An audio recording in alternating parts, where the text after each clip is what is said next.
tipe data. Tipe data itu digunakan untuk mempresentasikan nilai suatu data. Dan yang pasti, ini sesuai dengan bahasa pemrograman apa yang kita gunakan. Jadi kalau kalian nggak maksud dengan pengertian tipe data ini nggak apa-apa. Kita langsung masuk ke slide berikutnya aja. Siapa tahu kalian bisa paham di slide itu beserta contoh-contohnya. Dan kalian bisa nyimpulin bahwa yang dimaksud dengan tipe data ini, oh begini. Begitu aja ya. Jadi tipe data itu dibedakan menjadi 4 jenis. Yaitu yang pertama, tipe data bilangan bulat. Nah, ini pasti kalian udah ada ancang-ancang buat ngerti nih. Yang kedua, bilangan pecahan. Yang ketiga, karakter atau teks. Kemudian, yang keempat adalah boolean.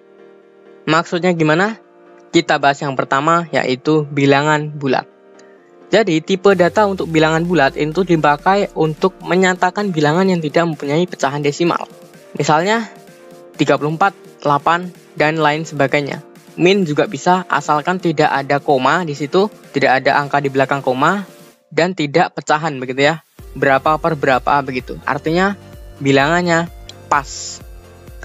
Nah, dan tipe datanya itu adalah, ini saya mengadopsi dari bahasa pemrograman Java. Jadi kebetulan waktu playlist dasar-dasar pemrograman ini dibuat beriringan dengan playlist dasar pemrograman Java ya. Jadi kita belajar materinya di sini.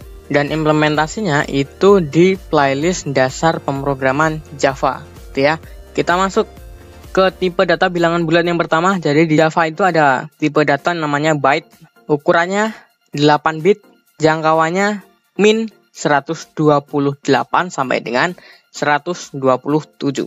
Jadi misal kita punya nilai yang kurang dari min 128 dan lebih besar dari 127, itu nggak bisa masuk di byte. Gitu ya. Jadi si byte ini hanya menerima nilai min 128 sampai dengan 127. Kemudian tipe data yang berikutnya untuk bilangan bulat yaitu short. Nah, short itu tentunya ukuran bitnya lebih besar dan jangkauannya sampai dengan min 32.768 sampai dengan 32.767. Kemudian integer, ukuran bitnya 32, jangkauannya segini. Kemudian tipe data long, nah ini lebih besar lagi. Ukuran bitnya juga lebih besar lagi dan jangkauannya lebih besar lagi. Gitu ya. Jadi gini, sebenarnya tipe data yang kita gunakan dalam sebuah program itu dapat berpengaruh dengan ukuran program ketika sudah jadi. Gitu ya. Jadi gini, misalnya dalam sebuah inputan nilai begitu ya, kalau kita cuma bisa masukin 1 sampai 10 begitu, sebaiknya kita gunakan byte. Kenapa? Karena jangkauannya jelas cuma segini. Dan kalau misal inputan nilai angkanya itu jutaan begitu ya, itu lebih baik gunakan integer ataupun long. Kenapa? Karena kalau short ya jelas gak mampu kalau sampai jutaan. Kemudian kalau byte apalagi begitu ya.